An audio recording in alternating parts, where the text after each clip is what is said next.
Okay, guys, we're going to now start working some Lussac law problems, and we're going to start with 246 on page 936. And that question says a cylinder of compressed gas has a pressure of 4.882 atmospheres on day 1. The next day, the same cylinder of gas has a pressure of 4.690 atmospheres, and its temperature is 8 degrees Celsius. What is the temperature of the previous day in degrees Celsius? So, on this equation, first thing we have to do is we have to write down what does the problem give us. Well, our givens are known. We have a pressure, so P1, which equals 4.882 atmospheres. Okay, it wants us to find T1. Okay, this is the first day. So it also gives us that P2 is 4.69 atmospheres. And a temperature on that day was 8 degrees Celsius.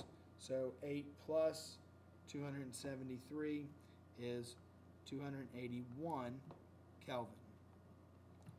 Now, to work this problem, we next need to write down our equation, which is P1 all over T1 equals P2 all over T2.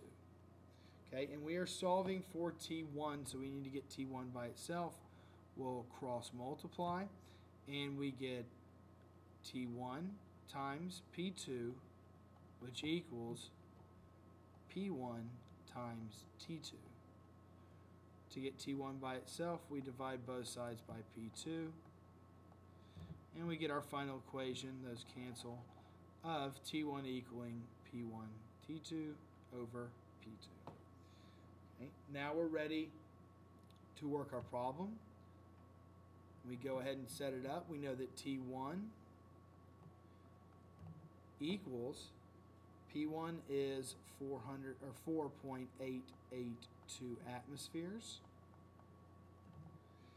and our T2 is 281 Kelvin, all divided by our P2, which is 4.69 atmospheres. Now, what we see is we see that atmospheres on the numerator and on the denominator, so it cancels. So we're left with Kelvin, which is a temperature, which we wanted temperature.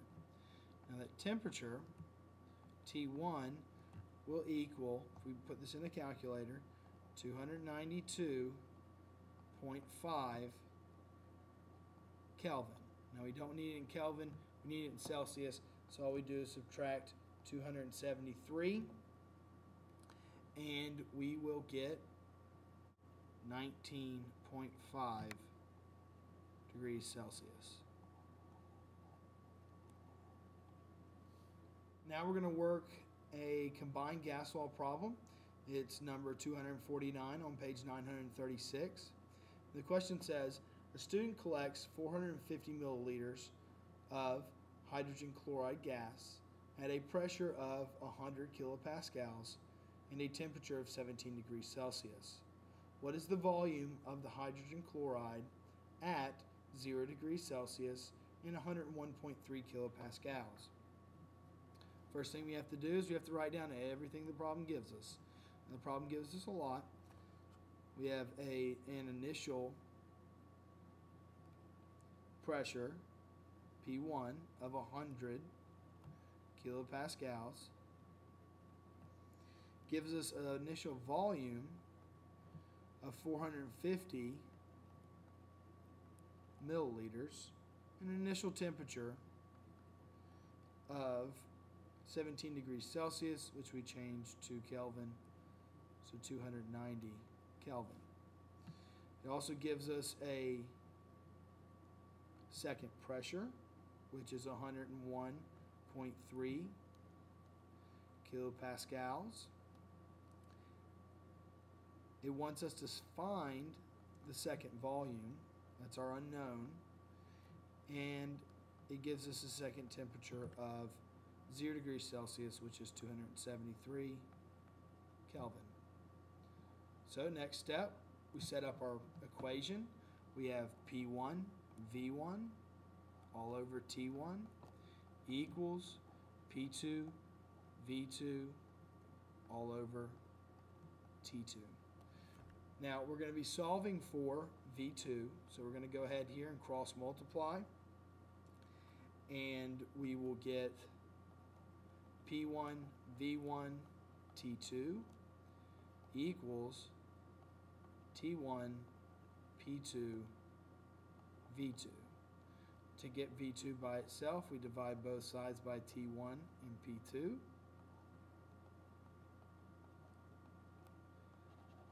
And we see that those cancel and V2 is left by itself. Now all we have left is just to plug it in and work the problem. So we have V2, which is going to equal P1, which is 100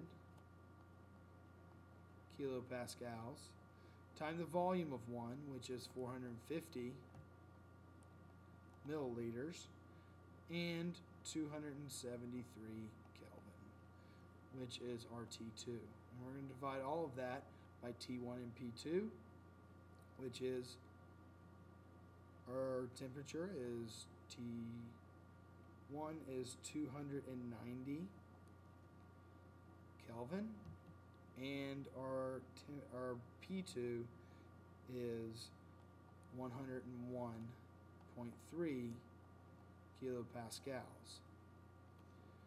And we see that these units, kilopascals on the top and on the bottom, Kelvin's on the bottom and on the top.